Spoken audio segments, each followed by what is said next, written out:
বহুদিন আগের কথা, কত বছর আমরা জানি না। একজন প্রতাপশালী বাদশা ছিল, এখনকার বিশ্ব নেতাদের মতোই পরাশক্তি, ওই যে আসহাবুল কাহাফের মতো, বা ওই নমরুদের মতো, বা ওই যে ফেরাউন, তার মতো একজন প্রতাপশালী বাদশা ছিল। তার অধীনে একজন বড় জাদুকর ছিল। কি ছিল? আচ্ছা, মজা আছে, ভালো করে বোঝেন। একটা বড় জাদুকর ছিল। এখনো কিন্তু বহু কান্ট্রি এই জাদুবিদ্যার চর্চা করে, আপনারা জানেন না। ভিতরে ভিতরে জাদুবিদ্যার চর্চা এখনো চলছে। আর এই জাদু সত্য, জাদু সত্য, চোখের বদনজরও সত্য। সায়েন্স বিশ্বাস করুক না করুক, এগুলো সত্য, কারণ কোরআন বলেছে সত্য, ব্যাস সত্য। এই জাদুকরের যখন বয়সটা বুড়ো হয়ে গেল, তখন সে যে আমার তো বয়স শেষ, আমার এই বিশাল জ্ঞানগুলো কি করব, আমাকে একজন বালক এনে দিন, যেই বালককে আমি এসব জাদুবিদ্যা শিখিয়ে দিব। যেরকম ছোট বাচ্চাদের মধ্যে একজন। তো এরকম একটা ফুটফুটে সুন্দর বাচ্চাকে খুঁজে বের করা হলো, যে বাচ্চাটা বিচক্ষণ। একে নিয়ে আসা হলো জাদুকরের কাছে। এবার জাদুকর তাকে জ্ঞান শিখায়, জাদু শিখায়। জাদু শিখাতে শিখাতে শিখাতে শিখাতে সে একটু পরিণত হচ্ছে, মানে কৈশোরে পদার্পণ করল। এখন সে যখন জাদু শিখতে আসে, আসার পথে রাস্তায় দেখে একজন পাদ্রী আছে। পাদ্রী মানে কি? পাদ্রী মানে দরবেশ, মানে যে আল্লাহ বিশ্বাস করে, হয়তো আগেকার আসমানি কিতাবে সে বিশ্বাস করতো। এমন একজন পাদ্রীর সন্ধান সে পায়। সেই পাদ্রীর কাছে গিয়ে বসে, সেই পাদ্রী তাকে আসমানি কিতাবের যে মর্ম, যে বাণী, এগুলো শোনায়। তার কাছে খুব ভালো লাগে, যে মাশাআল্লাহ, এটা ইমানের স্বাদ। যখন কোরআন শুনি আমাদের ভালো লাগে না, আসমানি কিতাব যখন শুনে তার কাছে ভালো লাগে। সে বলে যে আমি এটা শিখতে চাই। তখন এই পাদ্রী তাকে বলে, তুমি তো জাদু শিখতে যাও এই বাদশার দরবেশের কাছে, বাদশার জাদুকরের কাছে, যদি ওরা জানতে পারে তাহলে তো সমস্যা। তাহলে উপায় কি? যখন তুমি ওখানে যাবে, যখন দেরি হয়ে যাবে, তখন বলবে বাসার থেকে বের হতে দেরি হয়েছে, বাসা থেকে বের হতে দেরি হয়েছে। আর আমার এখানে বসে যখন বাসায় যাবে, তখন বাসায় গিয়ে বলবে যে ওখান থেকে, ওই যে জাদুকরের কাছ থেকে আসতে দেরি হয়েছে। মানে কৌশল অবলম্বন করতে তিনি শিক্ষা দিলেন। এখানে আমাদেরও নসিহত আছে, সবসময় তো আর মানে একই রকম করে চললে হবে না, কৌশলের প্রয়োজন আছে না? উদউ ইলা সাবিল রাব্বিকা বিল হিকমা, হিকমার দরকার আছে না? সত্য থেকে সরে গিয়ে নয়, কিন্তু কৌশল তো করার দরকার আছে। তারপর সামনে যান। এবার এই বাচ্চা খুব সুন্দর করে ব্যালেন্স করলো, একবার এখানে যায়, একবার ওখানে যায়। এই করতে করতে ওই যে জাদুকরের ইন্তেকাল হয়ে গেল, মারা গেল জাদুকর। এবার এই বাচ্চার কাছে মাশাআল্লাহ অনেক এলেম কালাম আছে। এদিকে সে পাদ্রীর জ্ঞানে দীক্ষিত হচ্ছে। দীক্ষিত হতে হতে তার মধ্যে আল্লাহ পাকের প্রতি একটা পরিপূর্ণ ঈমান চলে আসে। সে মুসলিম হয়ে গেল, আলহামদুলিল্লাহ। তো মুসলিম হওয়ার পরে একদিন সে যখন বাচ্চার কাছে যাচ্ছে, রাস্তায় একটা বিশাল জন্তু দেখা যাচ্ছে। বিশাল জন্তু, কিরকম জন্তু আমরা জানি না। ঠিক আছে, দাব্বাতুল আরদ সামনে বের হবে। তো আমাদের 10টা নিদর্শন আছে বড় বড়, তার মধ্যে একটা হচ্ছে দাব্বাতুল আরদ, জমিন থেকে ফুঁড়ে একটা প্রাণী বের হবে। আর এখন মানুষ এগুলো বিশ্বাস করবে না, আমি জানি। 2 দিন পর নাসা যখন বলবে তখন বিশ্বাস করবে। কথা কি বুঝতে পারছেন? তবে প্রাণী এই পৃথিবীর নিচে আছে। রাসূল সাল্লাল্লাহু আলাইহি ওয়াসাল্লাম বলছেন 10টা আলামত না আসা পর্যন্ত কিয়ামত হবেই না। তার মধ্যে একটা হচ্ছে দাব্বাতুল আরদ, জমিন থেকে একটা প্রাণী বের হবে। এবং এই প্রাণী শুধু বেরই হবে না, মানুষের সাথে কথাবার্তা বলবে। জেনে এবার মানুষের সাথে কথা বলবে প্রাণী। বিশ্বাস করছেন? এখন বিশ্বাস করছেন না জানি, কিন্তু প্রাণী মানুষের সাথে কথা বলবে। আল্লাহ পাক বলাতে পারেন না? পারেন। আচ্ছা, সামনে যান। ওই প্রাণী যখন দাঁড়িয়ে আছে রাস্তায়, এখন এই বালক বলছে আজকে আমি প্রমাণ করে নিব যে আল্লাহর আনুগত্যশীল ওই পাদ্রী সঠিক নাকি ওই জাদুকর সঠিক। এবার সে একটা ইট হাতে নিল, পাথর হাতে নিয়ে সে বলছে, আল্লাহ, তোমার কাছে যদি ওই জাদুকরের কাজের চাইতে এই পাদ্রীর কাজ বেশি পছন্দনীয় হয়, এই ইটের আঘাতে এই জন্তুকে তুমি মেরে ফেলো আল্লাহ। এ বলেছে বিসমিল্লাহ বলে পাথর নিক্ষেপ করলো। নিক্ষেপ করার সাথে সাথেই জন্তু ডেড। তখন তার আইন আল ইয়াকিন, হাকুল ইয়াকিন হয়ে গেল যে হ্যাঁ, আল্লাহর কাছে এই পাদ্রীর আমলই সবচেয়ে বেশি পছন্দনীয়। তার আর মনে কোনো সংশয় থাকলো না। কিশোর মানুষ না, কতটুকুই বা বোঝে নাই। এবার তার মধ্যে একটা ইয়াকিন চলে আসলো এবং সে পরিপূর্ণ মুমিন, মুসলিম হয়ে গেল। এবার যখন সে রাজ দরবারে যায়, তার কাছে পেশেন্ট আসে। মানে একজন মানুষ এসেছে, সে বলছে যে আমার চোখের সমস্যা। সে চোখে হাত দেয়, হাত দিয়ে বলে যে আপনি আল্লাহর প্রতি ঈমান নিয়ে আসেন, আমি আল্লাহর কাছে দোয়া করব, চোখ ভালো হয়ে যাবে। এভাবে পেশেন্ট আসে, সে বলে আল্লাহর প্রতি ঈমান নিয়ে আসেন, আমি দোয়া করব, ভালো হয়ে যাবে। এভাবে আস্তে আস্তে তার নাম এবং খ্যাতি ছড়িয়ে পড়তে লাগলো। যেই তার কাছে আসে, সে বলে আগে মুসলিম হন, ইমানদার হন, আল্লাহর প্রতি বিশ্বাস করেন, আমি দোয়া করব, ভালো হয়ে যাবে। চোখ অন্ধ ভালো হয়ে যাচ্ছে, কুষ্ঠরোগী ভালো হয়ে যাচ্ছে, হ্যাঁ, প্যারালাইজড রোগী ভালো হয়ে যাচ্ছে, আলহামদুলিল্লাহ। নবী ঈসা আলাইহিস সালাম এমনটা করেছিলেন না? আল্লাহ পাক চাইলে করতে পারেন। একদিন ওই রাজ দরবারের একজন মন্ত্রী আসছে। এবার ওই রাজার একজন এমপি সাহেব, তার চোখে সমস্যা, সে আসছে। এসে বলছে যে আমার এই চোখের সমস্যা, আমার চোখটাকে ভালো করার দরকার, তোমার কাছে কোনো ওষুধ আছে নাকি? তো সে বলছে যে আপনি আল্লাহর প্রতি ঈমান নিয়ে আসেন, আমি আল্লাহর কাছে দোয়া করব, আপনি ভালো হয়ে যাবেন। এবার সে আলহামদুলিল্লাহ ঈমান নিয়ে আনলো এবং সে ভালো হয়ে গেল। এই ভালো হয়ে যাওয়ার পরের দিন যখন সে আবার ওই পার্লামেন্টে গিয়েছে আর কি, ওদের তৎকালীন রাজদরবারে, এবার রাজা ওকে দেখে বলছে যে তোমার তো চোখ অন্ধ ছিল, কিভাবে শেফা লাভ করলে? তো সে বলে না কিভাবে শেফা লাভ করলো, সে বলতে চাচ্ছে না, কারণ সে আজ করছে যে বললে সমস্যা হবে। এক পর্যায়ে তাকে খুবই পিটুনি দেওয়া হচ্ছে, রিমান্ডে নিয়ে গিয়ে কঠিন মাইট দেওয়া হচ্ছে। এক পর্যায়ে সে মারের যন্ত্রণা সহ্য করতে না পারে বলে ফেললো যে ওই বাচ্চা, তার কাছে গিয়ে আমি আরোগ্য লাভ করেছি এবং সে আমাকে বলেছে যে তার রবের প্রতি ঈমান নিয়ে আসতে, তাহলে আমি শেফা লাভ করব। এই বাচ্চা এখন বলছে ফেরাউনের মতো, যায় না রব্বুকুম আলা, আমি তো তোমাদের রব। নমরুদের মতো, আমি তো তোমাদের রব, ঠিক আছে, আমি ছাড়া তোমাদের কে রব আছে? মা আলিমতু লাকুম মিন ইলাহিন মা আলিমতু লাকুম মিন ইলাহিন গায়রি, আমি তো জানি না যে আমি ছাড়া তোমাদের কোনো ইলাহ আছে। এবার এই লোকটাকে হত্যা করা হলো, এই এমপি সাহেবকে হত্যা করা হলো, বিকজ সে ঈমান নিয়ে আসে। এবার সেই বালককে ডেকে আনা হচ্ছে, বলা হচ্ছে বলো তুমি নাকি তোমার রবের নাম দিয়ে মানুষের ট্রিটমেন্ট করা শুরু করেছো? তখন সেই বালক বলছে হ্যাঁ, আমি এক আল্লাহর প্রতি বিশ্বাস করি এবং তার রাসূলের প্রতি বিশ্বাস করি, তার প্রেরিত আসমানি কিতাবে বিশ্বাস করি। এখন রাজা বলছে আমি ছাড়া তোমাদের কোন ইলাহ আছে আমি তো জানি না। এই সৈন্যবাহিনী শোনো, এই বালককে ধরো, ধরে নিয়ে গিয়ে উঁচু পাহাড়ে নিয়ে যাও, ওখান থেকে ফেলে দাও। কথা বুঝতে পারছেন? এবার তাকে নিয়ে যাওয়া হলো, ক্রস ফায়ার দেওয়া হবে, এবার উপরে নেওয়া হয়েছে একদম পাহাড়ের উপরে। এবার ওই বালক উপরে উঠে একটা দোয়া করছে, এই দোয়াটা সবাই শিখে নেন। ওই বালক উপরে উঠে দোয়া করছে আল্লাহুম্মা কফিনিহিম বিমা শি'তা, আল্লাহুম্মা কফিনিহিম বিমা শি'তা, আল্লাহুম্মা কফিনিহিম বিমা শি'তা। পাহাড় থরথর করে কাঁপা শুরু করলো এবং ওই সৈন্যবাহিনী পাহাড় থেকে পড়ে গেল, বালকের কিচ্ছু হলো না। আমি কিন্তু বানোয়াট কোনো গল্প বলছি না, এটা কোরআন থেকে বলছি এবং এটা তাফসীর, আপনি যে কোনো তাফসীর পড়েন, মারিফুল কোরআন, তাফসীর ইবনে কাসির, জালালাইন পড়ে দেখেন, জাস্ট পড়ে দেখেন আমার সাথে ডিবেট করার আগে। এবার সে বালক হেঁটে হেঁটে চলে আসলো রাজদরবারে। আবার কি ব্যাপার, তুমি মরো নাই? না, আল্লাহ আমাকে বাঁচিয়েছেন, আমার রব আমাকে বাঁচিয়েছে। আবার পাঠানো হচ্ছে আরেক দল সেনাবাহিনীকে নিয়ে, যাও এবার ওকে সমুদ্রে নিয়ে যাও, সমুদ্রের মাছ সমুদ্রে ডুবিয়ে দিবে। আবার সে ওখানে গিয়ে বলল আল্লাহুম্মা কফিনিহিম বিমা শি'তা, হে আল্লাহ, অর্থ হচ্ছে হে আল্লাহ আমার বিপক্ষে যারা আছে আপনি যা দিয়ে ইচ্ছা ওদের বিরুদ্ধে আমাকে সাহায্য করেন। অর্থটা হচ্ছে এমন, আল্লাহুম্মা কফিনিহিম বিমা শি'তা, আল্লাহ আপনি আমার জন্য যথেষ্ট হয়ে যান, ওদের বিরুদ্ধে আমার জন্য যথেষ্ট হয়ে যান, যা ইচ্ছা তাই দিয়ে আপনি হেদায়েত করুন, মানে আমাকে হেফাজত করুন, ঠিক আছে? আল্লাহুম্মা কফিনিহিম বিমা শি'তা, ছোট্ট দোয়া। এবার ওই সমুদ্র উত্তাল হওয়া শুরু করলো এবং ওরা জাহাজ থেকে পড়ে গেল। এই বাচ্চা সেফলি আবার চলে আসলো রাজদরবারে, বিশ্বাস করছেন না? চলে আসলো। এবার আসার পরে বলছে শোনেন, আমাকে এভাবে মারতে পারবেন না, আমাকে এইভাবে মারা যাবে না, আমি আপনাদেরকে বলে দিচ্ছি কিভাবে আপনি আমাকে মারতে পারবেন। তো বাচ্চা বলছে কিভাবে মারতে পারবো বলো? তখন সেই বাচ্চাটা বলছে যে আপনি সমস্ত এলাকার মানুষকে এক জায়গায় জড়ো করবেন, মানে পুরো নেশনের যত মানুষ সবাইকে একটা মাঠে নিয়ে আসবেন, মাঠের মাঝখানে একটা গাছ রোপণ করবেন বা একটা কিছু স্তম্ভ নির্মাণ করবেন, সেখানে আমাকে বেঁধে ফেলবেন। বেঁধে ফেলার পরে আমার এই ধনুক থেকে একটা তীর বের করবেন, তীর বের করে আপনি নিজ হাতে এই তীরটাকে নিশানা দিবেন, দিয়ে বলবেন বিসমিল্লাহ আল্লাহর নামে, বিসমিল্লাহ আল্লাহর নামে, বিসমিল্লাহি রব্বি হাযাল গোলাম বলে ছুড়বেন। অর্থ হচ্ছে আমি এই বাচ্চার রব আল্লাহর নামে তীর ছুড়লাম, এটা বলে তীরটা নিক্ষেপ করবেন, তাহলে আমি মরবো, তার আগে মরবো না। কথা কি বুঝতে পারছি?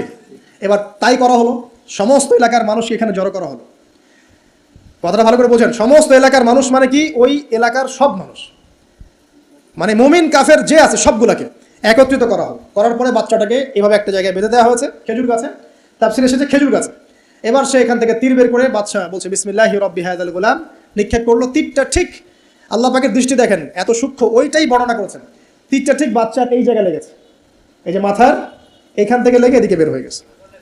হ্যাঁ, কে বুঝি নাই?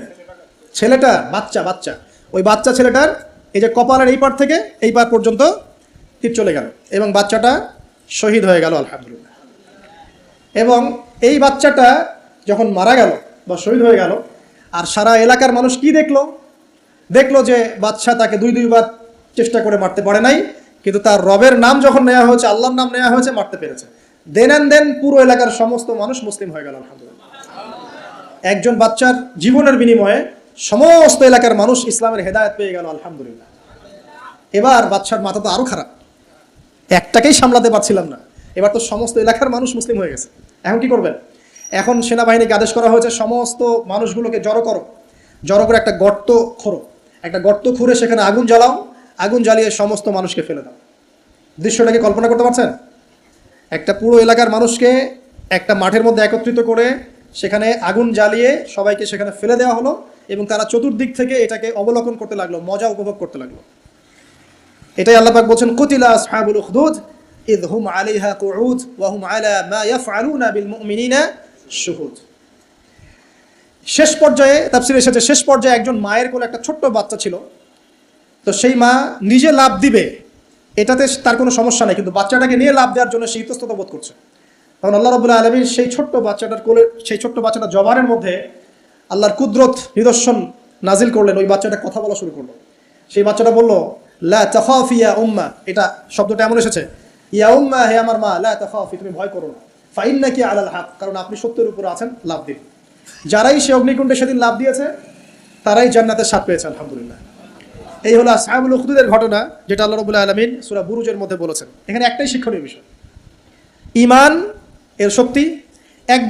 একজন ছোট্ট বালকের মধ্য দিয়ে কিভাবে আল্লাহ রাব্বুল আলামিন পুরো নেশনকে হেদায়েত করতে পারেন, এবং আল্লাহ রাব্বুল আলামিন সমস্ত পরিকল্পনার উপরে মহা পরিকল্পনাকারী, এবং আল্লাহ সুবহানাহু ওয়া তাআলা তাদেরকে চিরস্মরণীয় করে রেখেছেন কোরআনের পাতায়। কিয়ামত পর্যন্ত মানুষ এই ঘটনা পড়বে, তাদের থেকে শিক্ষা গ্রহণ করবে না?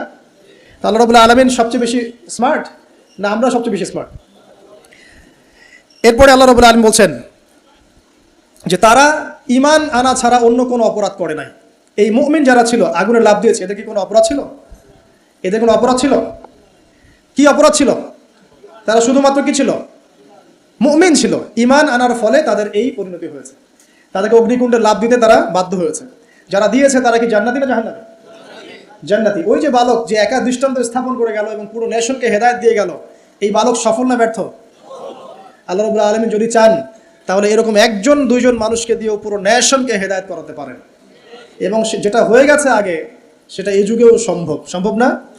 শুধু সম্ভবই না, বরং আপনাদের চোখের সামনে এটা হয়েছেও, কিন্তু আপনারা সেটা বুঝতে পারেন নাই।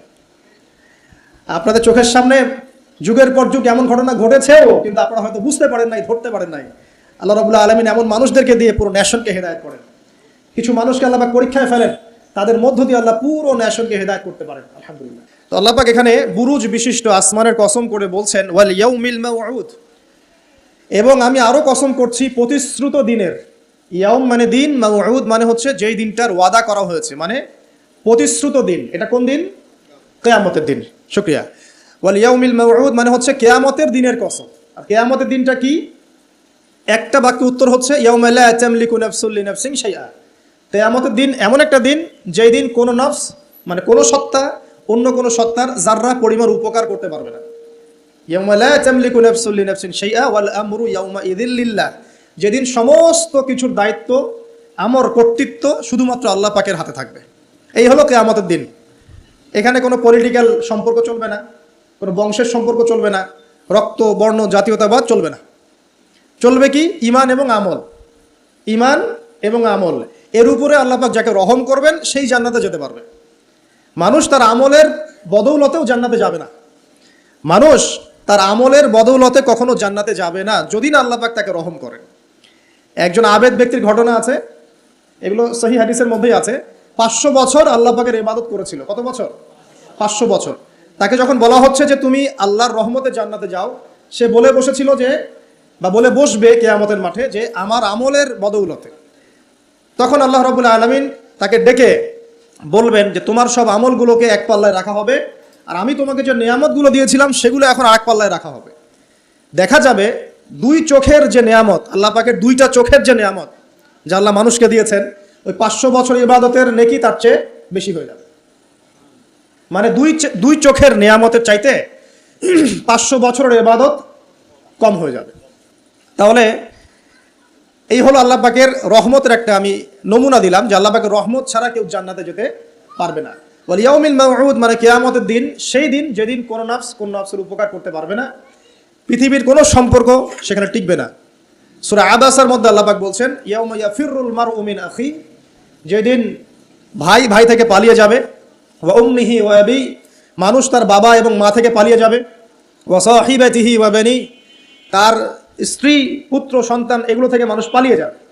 লিকুল্লি ইমরিইম মিনহুম ইয়াউমাইযিন শা'নু ইউগনি, সেই দিন প্রত্যেক মানুষ নিজের নফসের কথা নিয়েই ব্যস্ত থাকবে, সবাই বলবে ইয়া নফসি ইয়া নফসি। তবে শুধু একজন ব্যক্তি আছেন এই পুরো মহাবিশ্বে, যিনি বলবেন ইয়া উম্মতি ইয়া উম্মতি। তিনি কে? আমাদের প্রিয় নবী মুহাম্মদ রাসূলুল্লাহ সাল্লাল্লাহু আলাইহি ওয়াসাল্লাম, এই একমাত্র মানুষ যিনি আল্লাহ পাকের সামনে কিয়ামতের মাঠে বলবেন ইয়া উম্মতি ইয়া উম্মতি, হায় আমার, হে আল্লাহ আমার উম্মত, হে আল্লাহ আমার উম্মত। আজকে সেই নবীর আদর্শ আমরা ভুলে গেছি। সেই নবীর সুন্নত পালন করতে গেলে লজ্জা লাগে। এই ইয়াং জেনারেশন দেখবেন বিটিএস এর সুন্নত পালন করে, ওই যে ম্যানচেস্টার ইউনাইটেডের সুন্নত ফলো করছে, হ্যাঁ, ক্রিকেট প্লেয়ার, ওই যে ফুটবল প্লেয়ার, বলিউডের নায়ক, বলিউডের নায়িকা, হলিউডের নায়ক নায়িকা, এগুলোর সুন্নত ফলো করছে। তো রাসূলুল্লাহ সাল্লাল্লাহু আলাইহি ওয়াসাল্লামের সুন্নাহ মতো দাড়ি রাখতে লজ্জা লাগে, তার মতো কাপড় পরতে লজ্জা লাগে, হ্যাঁ, তার আদর্শটাকে ফলো করতে লজ্জা লাগে। অথচ সেই মানুষটাই কিয়ামতের মাঠে এই উম্মতের পক্ষে কথা বলবেন যে হে আল্লাহ আমার উম্মত, আমার উম্মত। আর এই মানুষটাকেই জীবিত অবস্থায় 15 বার হত্যা করার চেষ্টা করা হয়েছিল। তাকে নবী মুহাম্মদ সাল্লাল্লাহু আলাইহি ওয়াসাল্লামকে বিস্তারিত জানতে বিশ্ববিখ্যাত বই আর রাহিকুল মাখতুম, এটা পড়ে দেখেন। জীবন রাসূল সাল্লাল্লাহু আলাইহি ওয়াসাল্লামের পবিত্র জীবনের উপরে একটা সেরা বই আর রাহিকুল মাখতুম পড়ে দেখেন। তাকে প্রায় 15 বার হত্যা করার চেষ্টা করা হয়েছে এবং তাকে প্রায় 16টা গালি খেতে হয়েছে সারা জীবনে। কতগুলা? যার চরিত্রের মধ্যে যাররা পরিমাণ কোনো পঙ্কিলতা নাই, তাকে মানুষ 16টা গালি দিয়েছে। মানুষ বলেছে এই ব্যক্তি জাদুকর, সাহের, নাউজুবিল্লাহ। এই ব্যক্তি কাযযাব, নাউজুবিল্লাহ, মিথ্যাবাদী। মিথ্যাবাদী না, কাযযাব মানে মহামিথ্যাবাদী। কাযযাব মানে কি? মহামিথ্যাবাদী। তারপরে বলা হচ্ছে এই ব্যক্তি সাহের, জাদুকর। এই ব্যক্তি হচ্ছে মজনুন, পাগল। এগুলো মানুষ বলেছে আইয়ামে জাহিলিয়াতের মানুষ। তো এই যে আবু জাহেল, আবু লাহাবরা যে কথাগুলো বলেছিল, আজকের এই সো কল্ড বাক স্বাধীনতার যুগে কিছু মানুষ এই কথা বলে না? বলে না? তো এরা কার উত্তরসূরি বুঝতে পারছেন? এই যে আবু লাহাব যে বলেছিল ও আলী জামাআতানা লিহাদা, ও সে বলেছিল আলী জামাআতানা লিহাদা। ওই পাহাড়ের নিচে দাঁড়িয়ে আবু লাহাব বলছিল। নবী সাল্লাল্লাহু আলাইহি ওয়াসাল্লাম বলছেন তোমরা সবাই শুধু বলো কুলু লা ইলাহা ইল্লাল্লাহ তুফলিহুন। হে আমার চাচারা, কুরাইশ বংশের যারা আছেন আপনারা, ইয়া মাআশারাল কুরাইশ, আপনারা শুধু বলেন কুলু লা ইলাহা ইল্লাল্লাহ, খালি একবার বলেন যে লা ইলাহা ইল্লাল্লাহ তুফলিহুন, আপনারা সফল হয়ে যাবেন, আরব আজম উভয়ের রাজত্ব পাবেন। নবীজি বলছেন। তখন আবু লাহাব হাততালি দিয়ে বলছিল আলী হাদা জামাআতানা, এই জন্য আমাদেরকে এখানে একত্রিত করেছো। তখনই হাততালি দিয়ে পাথর নিয়ে রাসূল সাল্লাল্লাহু আলাইহি ওয়াসাল্লামের দিকে নিক্ষেপ করেছে। নাউযুবিল্লাহ। তো তখনই আল্লাহ পাক আয়াত নাজিল করলেন। কোন আয়াত? তাব্বাত ইয়াদা আবি লাহাবিন ওয়া তাব, ধ্বংস হোক আবু লাহাবের দুই হাত, যে দুই হাত দিয়ে সে পাথর নিক্ষেপ করেছে, ওয়া তাব, এবং সে নিজেও ধ্বংস হোক। দেখেন, কিয়ামত পর্যন্ত কোরআন থাকবে না, এই সূরাটা থাকবে না। তো কিয়ামত পর্যন্ত মানুষ কোরআন তেলাওয়াতের মধ্য দিয়ে আবু লাহাবকে গালি দিবে, দিবে না? কিয়ামত পর্যন্ত মানুষ কোরআন তেলাওয়াতের মধ্য দিয়ে আবু লাহাবকে কিন্তু অভিসম্পাত করতে থাকবে যে তুমি ধ্বংস হও, তোমার দুই হাত ধ্বংস হোক। এই হলো নবী সাল্লাল্লাহু আলাইহি ওয়াসাল্লামের শান। তাকে কষ্ট দিচ্ছে মানুষ, বলছে যে মুহাম্মদ সাল্লাল্লাহু আলাইহি ওয়াসাল্লাম এমন ব্যক্তি যার সন্তান জীবিত থাকে না, পুত্র সন্তান জীবিত থাকে না। তখন আল্লাহ রাব্বুল আলামিন আয়াত নাজিল করলেন ইন্না আ'তাইনাকাল কাউসার, নিশ্চয়ই আমি আপনাকে কাউসার, মহান মর্যাদা দিয়েছি। এটা শুধু হাউজে কাউসারই নয়, কিন্তু হাউজে কাউসার সহ এই যে দুনিয়ার তার সম্মান, তার নাম শুনলে আমরা দরুদ পড়ি, তার ইজ্জত, তার শান শওকাত, এগুলোও কাউসার, সবই কাউসার। তো নিশ্চয়ই আমি আপনাকে কাউসার দিয়ে দিয়েছি। ফাসাল্লি লিরাব্বিকা ওয়ানহার, আপনি মন খারাপ করেন না, আপনি আপনার রবের জন্য সালাত আদায় করেন, তার পথে স্যাক্রিফাইস করেন। কুরবানি মানে শুধু কিন্তু পশু কুরবানি নয়, এখানে তার পথে আত্মত্যাগ করা, যেটা রাসূল সাল্লাল্লাহু আলাইহি ওয়াসাল্লাম সারা জীবন করে গেছেন। ইন্না শানিয়াকা হুয়াল আবতার, নিশ্চয়ই আপনার যারা শত্রু এরা সব নির্বংশ হয়ে যাবে। তো ওই যে আবু জাহেলের সুন্নতগুলো কিন্তু এখনো চালু আছে। দেখবেন সুযোগ পেলেই মানুষ রাসূলুল্লাহ সাল্লাল্লাহু আলাইহি ওয়াসাল্লামের পবিত্র চরিত্র নিয়ে কথা বলে। তো যারা অজ্ঞ তাদের ব্যাপারে আমাদের আফসোস অতটা নয় যতটা আমাদের এই মুসলিম যুবকদেরকে নিয়ে আমাদের আফসোস। এই মুসলিম পরিবারে জন্মগ্রহণ করার পরেও আজ পর্যন্ত কেউ রাসূলের জীবনী পড়ে দেখলো না, আজ পর্যন্ত রাসূলের সুন্নাত ফলো করার সুযোগ হলো না, তৌফিক হলো না। 5 ওয়াক্ত নামাজটুকু পড়তে পারছেন না, দাড়িটা ছাড়তে পারছেন না, টাকনুর উপরে কাপড় উঠাতে পারছেন না, হারাম রিজিক ছাড়তে পারছেন না, মাদক ছাড়তে পারছেন না, জিনা পর্ন ছাড়তে পারছেন না।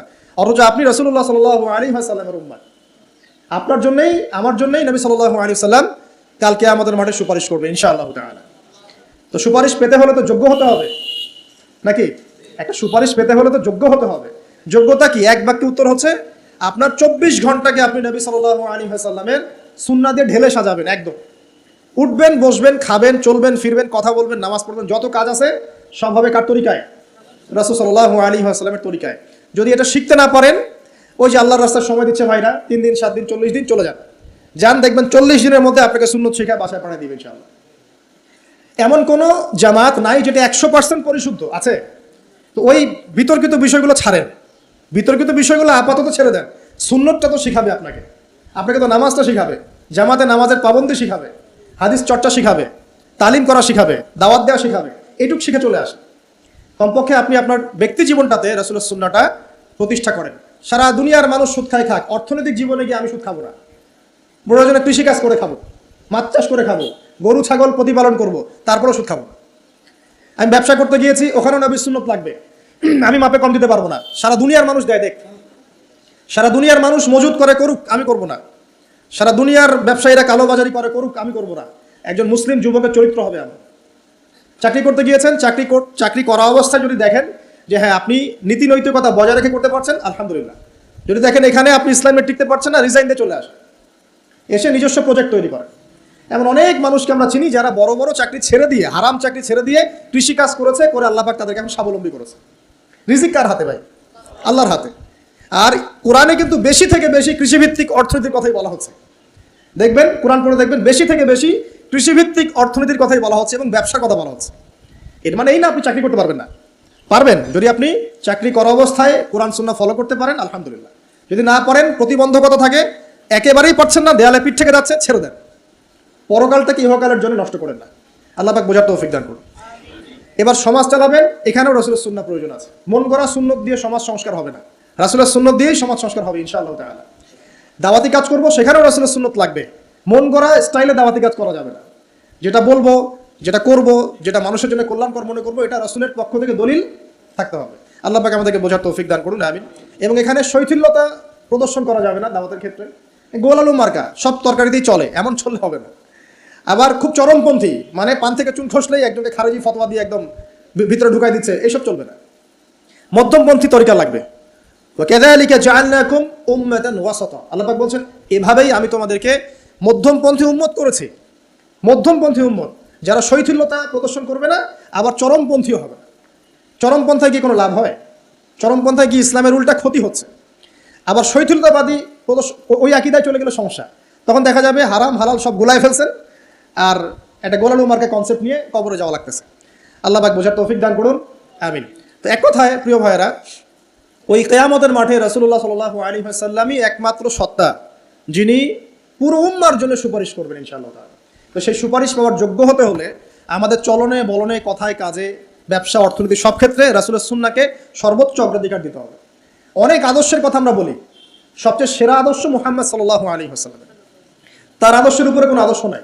অতএব এই আদর্শটাকে মনে পারে ধারণ করা, লালন করা, মননে ধারণ করে বাস্তবে ইমপ্লিমেন্ট করা। আল্লাহ পাক আমাদেরকে তৌফিক এনায়েত করুন, আমিন।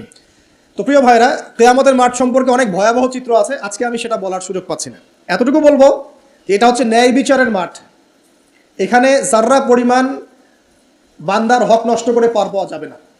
আল্লাহ পাকের সাথে জড়িত হাজারটা পাপ থাকলেও আল্লাহ পাক মাফ করতে পারেন, ঠিক আছে, কিন্তু বান্দার সাথে জড়িত হক থাকলে বান্দার কাছেই ক্ষমা নিতে হবে।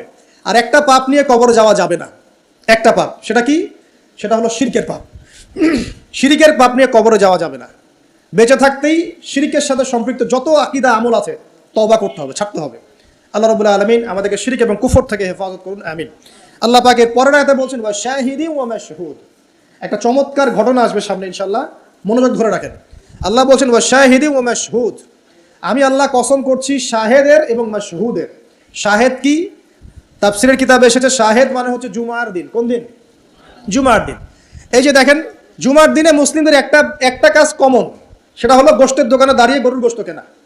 সকাল সকাল দেখবেন জুমার দিনে হাজির কসাইয়ের দোকানে, আজকে জুমার দিন গরু খাইতেই হবে, নাকি ভাই? কথাটা কি ঠিক না বেঠিক? দেখবেন শহরের যতগুলো কসাইখানা আছে সকাল সকাল হাজির, জুমার দিন গোশত খাইতে হবে। অথচ জুমার দিনটা এত ইম্পর্টেন্ট, এই দিনে দোয়া কবুল হয়।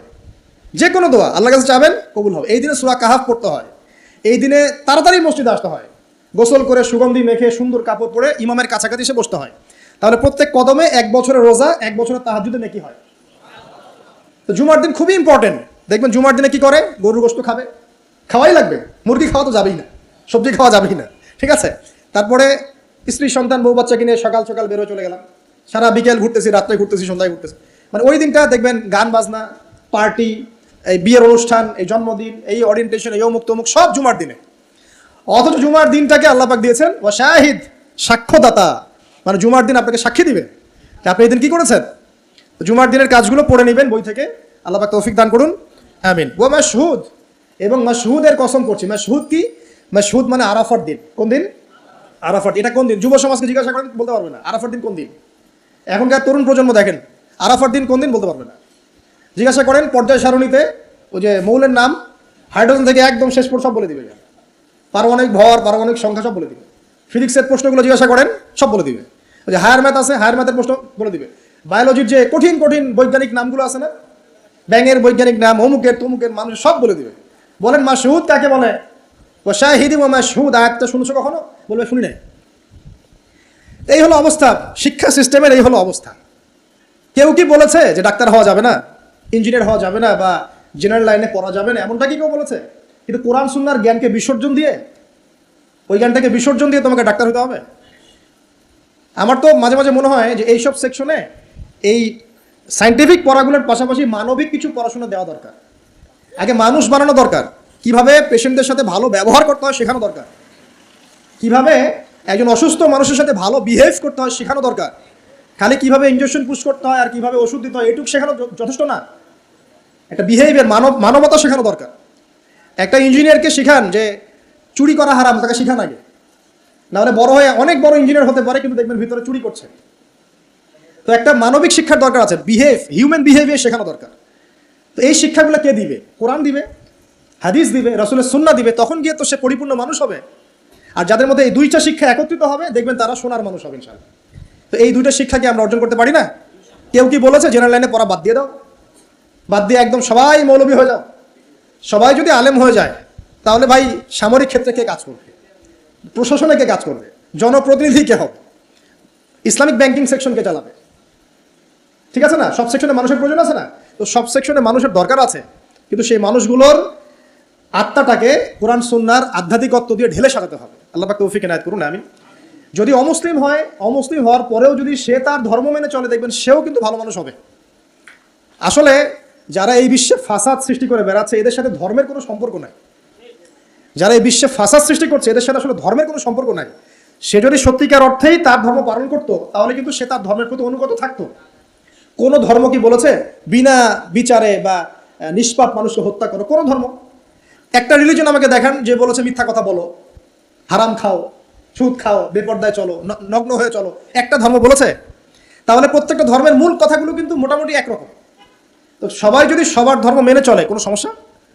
এরপরে যে পড়াশোনা করে দেখবে যে হ্যাঁ ইসলামই চূড়ান্ত রিলিজন, এর মধ্যে সমস্ত বিষয়ের সমাধান আছে, এটা ফাইনাল টেস্টিমেন্ট, তখন সে মুহাম্মদ সাল্লাল্লাহু আলাইহি ওয়াসাল্লামের আনুগত্য করবে, সাক্ষ্য দিবে আশহাদু আল্লা ইলাহা ইল্লাল্লাহ ওয়া আন্না মুহাম্মাদান আবদুহু ওয়া রাসূলুহু, মুসলিম হয়ে যাবে ইনশাআল্লাহ। ইনশাআল্লাহ মুসলিম হলেই, কালিমা পড়লেই একদিন না একদিন সে জান্নাতে যাবে ইনশাআল্লাহ তাআলা, যদি তার আকীদার মধ্যে শিরক না থাকে, কুফর না থাকে, আমলে বেদাত না থাকে, হারাম রিজিক না থাকে। আল্লাহ পাক আমাদেরকে পরিপূর্ণ মুসলিম হওয়ার তৌফিক এনায়েত করুন, আমিন। এই যে মাশহুদ বলছিলাম আরাফার দিন, আরাফার দিন নিয়ে আমার স্বতন্ত্র একটা লেকচার আছে, ওইটা দেখে নিন। আরাফার দিনের ফজিলত, এর যে তাৎপর্য, এবং এই দিনে নবী সাল্লাল্লাহু আলাইহি ওয়াসাল্লামের একটা বিদায় হজের ভাষণ আছে, এটা নিয়ে আমি স্বতন্ত্র একটা খুতবা দিয়েছি, শুনে নেবেন ইনশাআল্লাহ। আর বাসায় গিয়ে অবশ্যই আর রাহিকুল মাখতুম বইটা পড়বেন, এখানে সমস্ত বিষয়গুলো লেখা আছে। এই তিনটা কসম, পুরো মহাবিশ্বের কসম, তারপরে হচ্ছে কিসের? কিয়ামত দিবসের কসম, আর এই যে জুমা এবং আরাফার দিবসের কসম। কসমগুলো কি বড় বড় না? না ছোট ছোট? বিশাল বিশাল কসম, মানে বিশাল বিশাল কসম নিয়ে আল্লাহ রাব্বুল আলামিন এখন একটা বড় ঘটনা বলতে যাচ্ছেন। সিকোয়েন্সটা দেখেন, বড় বড় কিছু কসম আল্লাহ করলেন, মহাবিশ্বের কসম, বিশাল বিশাল নক্ষত্রের কসম, ঠিক আছে? জুমার দিন বড় দিন, আরাফার দিন বিশাল দিন, এবং কিয়ামতের দিন একটা ভয়াবহ বিশাল দিন। এই সমস্ত বিশাল বিশাল বিষয়গুলোর কসম করে আল্লাহ পাক বলছেন কুতিলা আসহাবুল উখদুদ। কি কথা? কুতিলা আসহাবুল উখদুদ, আসহাবুল উখদুদ ধ্বংস হয়েছে। কে আসহাবুল উখদুদ? সামনে যাই, মজার একটা ঘটনা আসবে। আন-নারি যাতিল ওয়াকুদ, যখন আগুন দাউ দাউ করে জ্বলছিল, আসহাবুল উখদুদ ধ্বংস হয়ে গেছে। যখন আগুন দাউ দাউ করে জ্বলছিল, ইযহুম আলাইহা কুউদ, এবং আসহাবুল উখদুদের লোকরা এই আগুনের কুণ্ডলীর চারপাশে বসেছিল। মনে করেন এখানে বিশাল একটা আগুন জ্বালিয়ে রাখা হয়েছে, এখানে দাউ দাউ করে আগুন জ্বলছে, আর কিছু মানুষ তার চারপাশে বড় বড় কুরসিতে চেয়ারে হেলান দিয়ে বসে মজা উপভোগ করছে। এই হলো আসহাবুল উখদুদ। এদেরকে আল্লাহ পাক বলছেন এরা ধ্বংস হোক।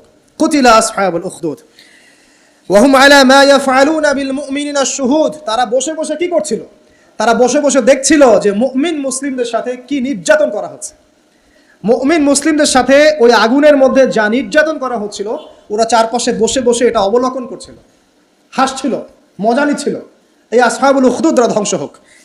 ওয়ামা নাকামু মিনহুম ইল্লা আন ইউমিনু বিল্লাহিল আজিজিল হামিদ। আল্লাহ পাক বলছেন ওই মুমিনদের কোনো দোষ ছিল না যে মুমিনদেরকে ওই অগ্নিকুণ্ডে পুড়িয়ে মারা হচ্ছিল এবং চারপাশে কিছু মানুষ জড়ো হয়ে দেখছিল, মজা নিচ্ছিল।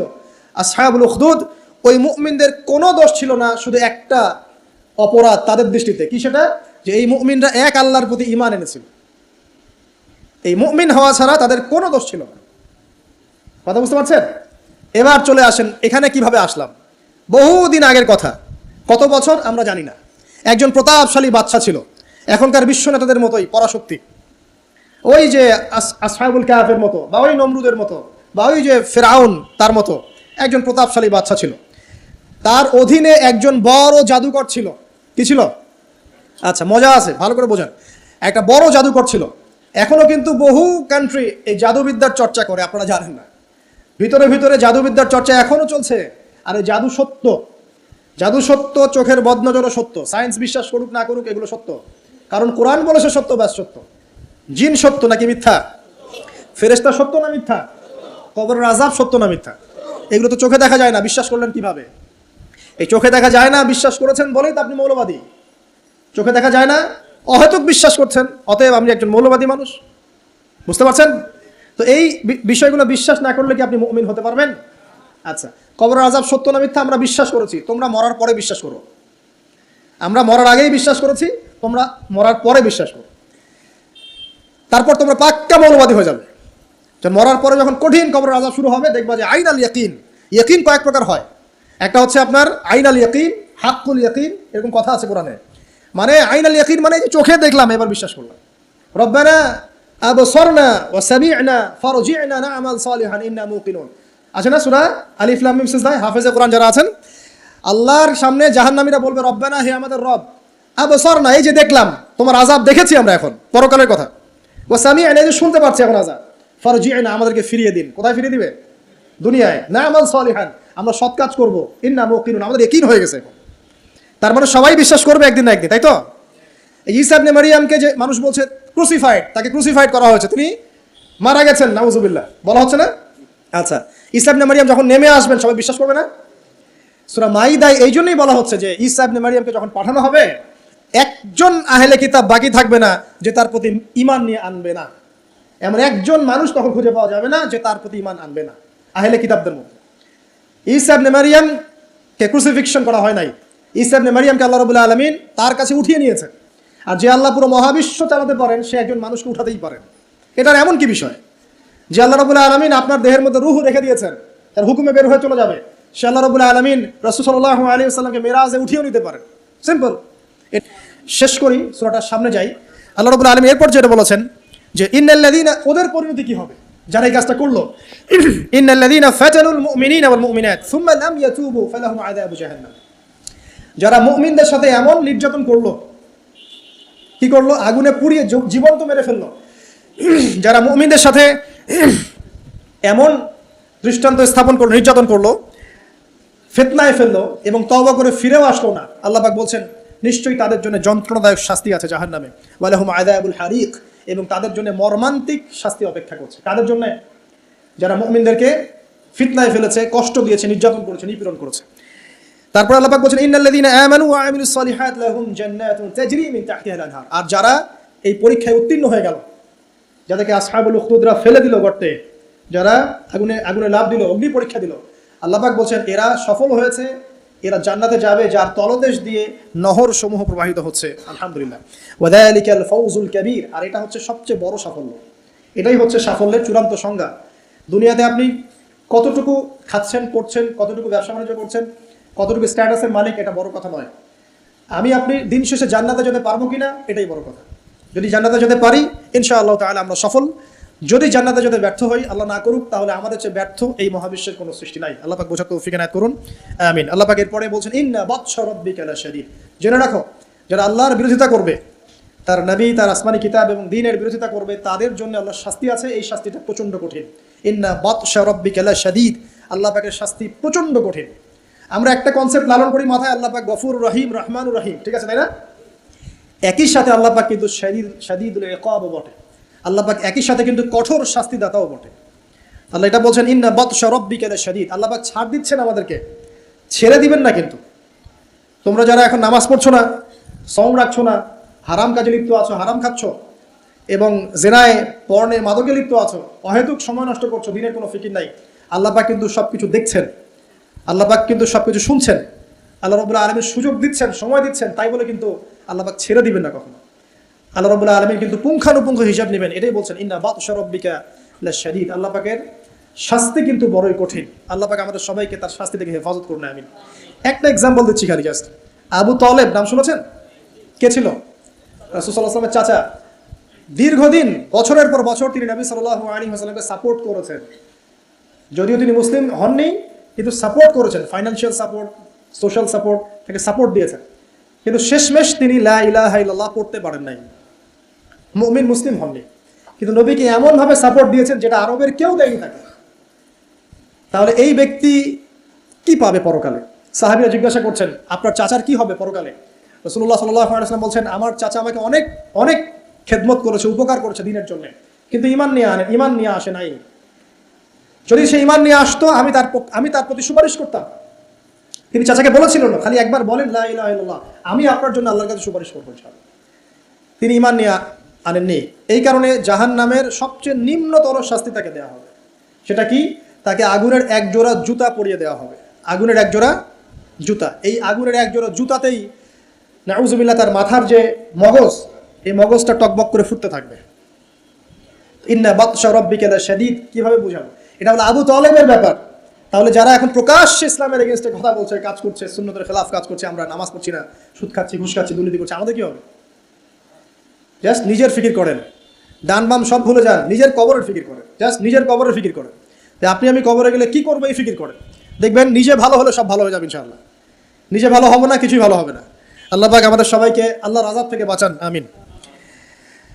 আল্লাহ পাক আযাবের কথা বলছেন, সাথে এটাও বলছেন ইন্নাহু হুয়া ইউবদিউ ওয়া ইউঈদ ওয়া হুয়াল গফুরুল ওয়াদুদ।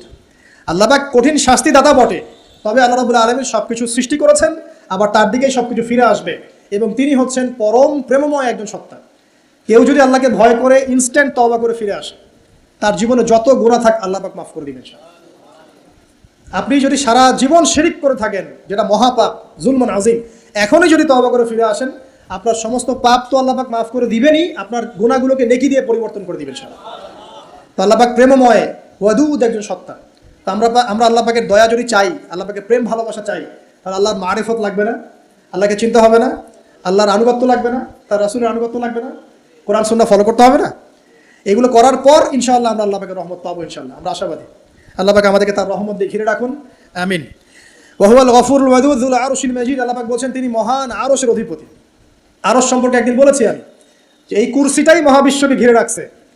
আর এই কুরসিটা আরশের তুলনায় এমন যে একটা মরুভূমিতে একটা ঢাল ফেলে দেন, একটা মরুভূমির মধ্যে একটা থালাকে ফেলে দেন, অনুপাতটা যেমন হবে, আরশ আর কুরসির অনুপাতটা এমন। আরশটা এত বিশাল যেটা 8 জন ফেরেশতা ধরে রেখেছে। তার উপরে আল্লাহ রাব্বুল আলামিন আরশে আযীমে সমুন্নত। তো সে আল্লাহকে চিনতে শিখুন, আল্লাহর আনুগত্য করতে শিখুন। আল্লাহ পাক তৌফিক দান করুন। ফাআলুল লিমা ইউরিদ, আল্লাহ পাক যা ইচ্ছা তাই করতে পারেন। হাল আতাকা হাদিসুল জুনুদ, হে নবী মুহাম্মদ সাল্লাল্লাহু আলাইহি ওয়াসাল্লাম, তোমার কাছে কি এই সেনাবাহিনীর খবর পৌঁছেছে? এটাকে ফেরাউন ওয়া সামুদ, ফেরাউন এবং সামুদের বিশাল পরাক্রমশালী এই ফোর্সের কথা তোমার কাছে কি পৌঁছেছে? এই আসহাবুল উখদুদের সেনাবাহিনীর কথাই বলেন, আর ওই যে ফেরাউন বা নমরুদ বা সামুদ, আদ জাতির কথাই বলেন, এরা সবাই কিন্তু আল্লাহর গজবে ধ্বংস হয়ে গিয়েছে। আল্লাহ রাব্বুল আলামিনের কাছে সবাই তুচ্ছ। আমরা আল্লাহ রাব্বুল আলামিনের ক্ষমতার কাছে তুচ্ছ। তাই এই নশ্বর দুনিয়ায় আল্লাহর অবাধ্যতা করে উদ্ধত অহংকারী হওয়ার কোনো মানে হয়? আল্লাহ পাক আমাদের সবাইকে বিনয়ী বানিয়ে দিন, আল্লাহর প্রতি আনুগত্যশীল বানিয়ে দিন। বাইলিল্লাযীনা কাফারু ফি তাকযীব, বরং যারা কুফরি করছে এরা তো মিথ্যা প্রতিপন্ন করছে। ওয়াল্লাহু মিন ওয়ারাইহিম মুহিত। আল্লাহ রাব্বুল আলামিন কুফফারদেরকে চতুর্দিক থেকে ঘিরে রেখেছেন। বাল হুয়া কুরআনুম মাজিদ। আর এই যে কথাগুলো বলা হলো, এগুলো কোনো অলীক গল্প নয়, বরং এটা হচ্ছে কুরআনুম মাজিদ ফি লাওহিন মাহফুজ, যেটা লাওহে মাহফুজ থেকে নাজিল হয়েছে। আল্লাহ রাব্বুল আলামিন আমাদের সবাইকে এই সূরাটা থেকে শিক্ষা নেওয়ার তৌফিক দান করুন। খুব সংক্ষেপে যদি সামারি করি, তাহলে এই সূরার মধ্যে আল্লাহ রাব্বুল আলামিন বিশাল বিশাল বিষয়ের কসম করেছেন, এবং বিশাল বিষয়ের কসম করে আল্লাহ পাক বড় একটা ঘটনা বলছেন, যে ঘটনার মধ্য দিয়ে একজন যুবককে দিয়ে আল্লাহ রাব্বুল আলামিন পুরো কওমকে হেদায়েত করছেন। একজনের জীবনের বিনিময়ে আল্লাহ পাক পুরো জাতিকে হেদায়েত করলেন। তো সেটা যদি আল্লাহ ওই যুগে করতে পারেন, এখনো করতে পারেন। এখানে আল্লাহর কাছে তারা সাফল্যমণ্ডিত হয়েছে যারা ঈমান এনেছিল, আর যারা ওদেরকে আযাব দিয়েছে, আগুনে পুড়িয়ে মেরেছে, এদেরকে আল্লাহ পাক জাহান্নামী ঘোষণা করেছেন। আল্লাহ পাক বলেছেন, আমি শুধু গফুর রহিমই নই, আমি বরং শাদীদুল ইকাব, কঠিন শাস্তিদাতাও বটে। ইতিহাস ঘেটে দেখো, ফিরআউন, নমরুদ, যত বড় বড় জুনদের অধিকারী যারা ছিল, এদেরকে কিন্তু এই পৃথিবীতে সাস্টেইন করতে দেওয়া হয় নাই। যারা আল্লাহর আনুগত্য দাসত্ব করেছে, এদেরকেই আল্লাহ রাব্বুল আলামিন সম্মানিত, পুরস্কৃত করেছেন। যারা করে নাই, তাকযীবের মধ্যে ছিল, এদেরকে আল্লাহ পাক ধ্বংস করেছেন। আল্লাহ রাব্বুল আলামিন বলছেন শেষে গিয়ে, এগুলো কোনো অনেক গল্প কাহিনী নয়, বাল হুয়া কুরআনুম মাজিদ, এটা হচ্ছে সম্মানিত, মহিমান্বিত কোরআন, ফি লাওহিন মাহফুজ, যেটা লাওহে মাহফুজ থেকে আল্লাহ রাব্বুল আলামিন পৃথিবীতে আমাদের জন্য নাজিল করেছেন। আল্লাহ সুবহানাহু ওয়া তাআলা আমাদের সবাইকে এই সূরাতুল বুরুজের মধ্যে যে ঘটনা, আসহাবুল উখদুদের ঘটনা, এখান থেকে শিক্ষা নেওয়ার তৌফিক এনায়েত করুন। আমিন। আল্লাহ পাক আমাদের সবাইকে প্রকৃত মুমিন মুসলিম হওয়ার তৌফিক দান করুন। আল্লাহ পাক আমাদের সবাইকে মধ্যমপন্থী হওয়ার তৌফিক দান করুন। রাসূলুল্লাহ সাল্লাল্লাহু আলাইহি ওয়াসাল্লামের সুন্নত মেনে চলার তৌফিক দান করুন। একই সাথে আমরা দোয়া করি, আল্লাহ পাক তার শাস্তি থেকে আমাদেরকে হেফাজত করুন এবং তার রহমতে আমাদেরকে অলঙ্কৃত করুন। আল্লাহ রাব্বুল আলামিন যেন আমাদের সবাইকে মাফ করে দেন এবং কোরআনওয়ালা বানিয়ে দেন, সুন্নতওয়ালা বানিয়ে দেন, দ্বীনের জন্য কিছু করার তৌফিক আল্লাহ পাক দান করেন। আমিন। ঈমানের উপর দৃঢ়তা, ইস্তেকামা আল্লাহ পাক দান করেন। আমিন। আমি এই বলে আমার সংক্ষিপ্ত আলোচনা শেষ করছি। সুবহানাকা আল্লাহুম্মা বিহামদিকা, আশহাদু আল্লা ইলাহা ইল্লা আনতা, আস্তাগফিরুকা ওয়া আতুবু ইলাইক। আসসালামু আলাইকুম ওয়া রাহমাতুল্লাহি ওয়া বারাকাতুহু।